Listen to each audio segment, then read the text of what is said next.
Bengaluru Bengaluru D C Harsha Shetty ಅವ್ರನ್ನು call ಬಂದಿತ್ತು, ಅವರು ಕಾಂಟ್ಯಾಕ್ಟ್ ಆಗಿದ್ರು. ಆದ ನಂತರ special additional S P Hariram Shankar ಅಂತ ಇವ್ರು ಕಾಂಟ್ಯಾಕ್ಟ್ ಕಂಟಿನ್ಯೂಸ್ಲಿ ನಮ್ಮ ಕಡೆ ಕಾಂಟ್ಯಾಕ್ಟ್ ಆಗಿದ್ರು.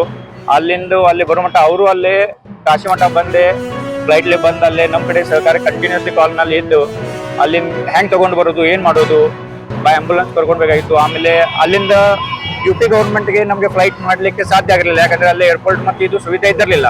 ಇಷ್ಟು ರಶ್ ಇತ್ತು, ನಾವು ಬೈ ಆಂಬುಲೆನ್ಸ್ ಲೈನ್ ಹೋಗೋಕೆ ಲೇಟ್ ಆಗ್ಬೇಕಿತ್ತು. ಅದಕ್ಕೆ ಕರ್ನಾಟಕದಿಂದ ಏನಾರ ಆಗತ್ತೆ ಅಂತ ನಾವು ಗೌರ್ಮೆಂಟ್ ಕಡೆ ಸಹಾಯ ಕೇಳಿದ್ದು. ಅವಾಗಲ್ಲೇ special D C Harsha Shetty, additional S P ಅವರು ಹರಿರಾಮ್ ಶಂಕರ್ ಸರ್, ಇವ್ರದ್ದು ಹೆಲ್ಪ್ ಭಾಳ ಬಂತು. ಅದರಲ್ಲಿ ಇಂಟೆಲಿಜೆನ್ಸ್ ಆಫೀಸರ್ ಇದ್ರು, ಅಲ್ಲೇ ಸೇವಾಭಾರತಿ ಸಮಿತಿ ಇದ್ದು ಶಿಲ್ಪಾ ವೇರ್ನೇಕರ್ ಅವ್ರದ್ದು ಸ್ವಲ್ಪ ಸಹಾಯ. ಹಾಗೆ ಸುಜಿತ್ ಸಿಂಗ್ ಅವ್ರದ್ದು ಅಲ್ಲಿಂದ ಬಂದರು ಅವರು.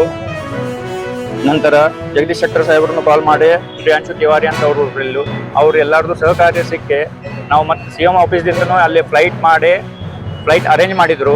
ದಿಲ್ಲಿದಿಂದ ನಾವು ತಗೊಂಡು ಬರೋದು ಪ್ಲ್ಯಾನ್ ಮಾಡಿದ್ದು. ಕಮ್ಮಿ ನಮಗೆ ಇದನ್ನ ಮಾಡಿಸಲಿಕ್ಕೆ 7 ಗಂಟೆಗೆ ಗೊತ್ತಾಯ್ತು ಕಿ ಸ್ಪೆಷಲ್ ಫ್ಲೈಟ್ ಗೌರ್ಮೆಂಟ್ ಕಡೆಯಿಂದ, ಕರ್ನಾಟಕ ಗೌರ್ಮೆಂಟ್ ಕಡೆಯಿಂದ ಪ್ಲ್ಯಾನ್ ಮಾಡಕತ್ತಾರ. ಅದು ಪ್ಲ್ಯಾನ್ ತೊಗೊಂಡು ನಾವು ಅದನ್ನ ಅಲ್ಲಿಂದ ಆರ್ಚರ್ದಾಗಿಂದ ಇವರು ಬಾಡೀಸ್ಗಳು ತೊಗೊಂಡು ಬರುವಾಗ ಕರ್ನಾಟಕ ಗೌರ್ಮೆಂಟ್ ಅದ ಸಹಾಯ ಬಹಳ ಇತ್ತು. ಬರುವಾಗ ಫ್ಲೈಟ್ ಗಡ್ಬಡಾಗಿ ಅಲ್ಲಿಂದ ಬರುವಾಗ ಸ್ವಲ್ಪ ಊರು ಬಂದರು. ಅದ್ರಾಗ ಇವ್ರು ಸಿಕ್ಕೊಂಡು ಕುಂತ್ರೆ ಅವಾಗ ಬ್ಯಾಗ್ ಬಿಗಿತ್ತು, ಅಲ್ಲೇ ಬ್ಯಾಗ್ ಎಲ್ಲ ಕೂಡಿ ತೊಗೊಂಡು ಹೋಗಬೇಕಾಗಿತ್ತು. ಬರುವಾಗ ಅಲ್ಲೇ ರಶ್ ಆಗಿದ್ ಕೂಡಲೇ ಪ್ಯಾಕ್ ಅದು ಅವ್ರಿಗೆ ನಡಕ್ ಸಾಧ್ಯ ಆಗಿರ್ಲಿಲ್ಲ. ಅವ್ರು ಬಿದ್ದಿದ್ದ ಕೂಡಲೇ ಏನು ಮಾಬ್ ಇತ್ತು, ಅದು ಮಾಬ್ ಅವ್ರ ಮೇಲಿಂದ ಹೋಗ್ಬಿಟ್ಟಿತ್ತು. ಅದರಲ್ಲೇ ಇವ್ರು 4 ಮಂದಿದ್ದು ನಿಧನ ಆಗಿತ್ತು. ಅದ್ರಾಗ ಸ್ವಲ್ಪ ಮೈನರ್ ಇದ್ದು, ಅದು ಅವಲ್ಲೇ ಚಿಕಿತ್ಸಾಲಯ ಸ್ವಲ್ಪ ಮಾಬ್ದಾಗ ಅವ್ರಿಗೆ ಚಿಕಿತ್ಸಾಲಯನೂ ಸ್ವಲ್ಪ ಫಾಸ್ಟ್ ಸಿಗಿರ್ಲಿಲ್ಲ.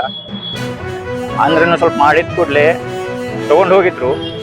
ನಮಗೆ ಗೊತ್ತಾಗಿತ್ತು ಅದನ್ನ ಸ್ವಲ್ಪ ಕಮ್ಮಿ 2 ಅವರ್ಸ್ ನಂತರ ನಮಗೆ ಗೊತ್ತಾಗಿತ್ತು ಹಿಂಗೆ ಪ್ರಾಬ್ಲಮ್ ಆಗೈತಿ. ಎಲ್ಲರ ಕಡೆ ಮೊಬೈಲ್ ಮಿಸ್ ಆಗಿತ್ತು, ಯಾರು ಕಾಂಟ್ಯಾಕ್ಟ್ ಆಗಿ ರೀಚ್ ಆಗಿರಲಿಲ್ಲ. ನೆಟ್ವರ್ಕ್ ಇಶ್ಯೂಸ್ ಕೆಲವೊಂದಾಗ, ಯಾಕಂದ್ರೆ ಮಾಬ್ ಇಷ್ಟ ಆಯಿತು, ಅಲ್ಲಿ ಸ್ವಲ್ಪ ನೆಟ್ವರ್ಕ್ ಇಶ್ಯೂನು ಬಂತ. ನಾವು ರೀಚ್ ಆಗಲಿಕ್ಕೆ ಕಮ್ಮಿ 7 to 8 ಅವರ್ಸ್ ಆಯಿತು ಅಲ್ಲಿ ಅವ್ರ ಕಡೆ ರೀಚ್ ಆಗ. ಅದ್ರಾಗ ಒಂದೇ ಅವ್ರ ಕಡೆಯಿಂದ ಎಲ್ಲಿಂದರೆ ಫೋನ್ ಮಾಡಿ ಅವ್ರು ಹೇಳಿದ್ರು ಹಿಂಗೆ ಇಲ್ಲಿ ನಾವು ಅದೇವಂತ. ನಾವು ಅಲ್ಲಿ ಹೋಗ್ಲಿಕ್ಕೆ 7 to 8 ಅವರ್ಸ್ ಆಯಿತು. ಅಲ್ಲಿ ಹೋಗಿದ ನಂತರ ಅಲ್ಲಿ ನೋಡಿದ್ರು ಇವ್ರು 5 ಮಂದಿ ಅಲ್ಲಿ ಕೂತಿದ್ರ, ಮತ್ತು 4 ಮಂದಿಗೆ ಅಲ್ಲಿಂದು ಹಾಸ್ಪಿಟಲ್ಗೆ ಕರ್ಕೊಂಡು ಹೋಗಿದ್ರ, ಸೀರಿಯಸ್ ಕೇಸ್ ಇದೆ ಅಂತ. ಅದರಲ್ಲಿ ಇವ್ರು 4 ಮಂದಿ ಇದ್ದು ಅಲ್ಲೇ ನೋಡಿದ ಕೂಡಲೇ ಅದು ನಮಗೆ ಪೂರ್ತಿ ಗೊತ್ತಾಗಿರಲಿಲ್ಲ, ಎಲ್ಲಿ ಹೋಗಬೇಕು ಏನು ಗೊತ್ತಿದೆ. ಅವ್ರು ಅಲ್ಲಿಂದ ಆಂಬುಲೆನ್ಸ್ ಸ್ವಲ್ಪ ಸೇವಾ ಸಿಕ್ಕಿರಲಿಲ್ಲ. ಎಲ್ಲ ರೋಡ್ಗಳು ಪ್ಯಾಕ್ ಇದ್ದು, ನಮಗೆ ಹೋಗ್ಲಿಕ್ಕೆ ಬಹಳಷ್ಟು ತೊಂದರೆ ಆಯಿತು.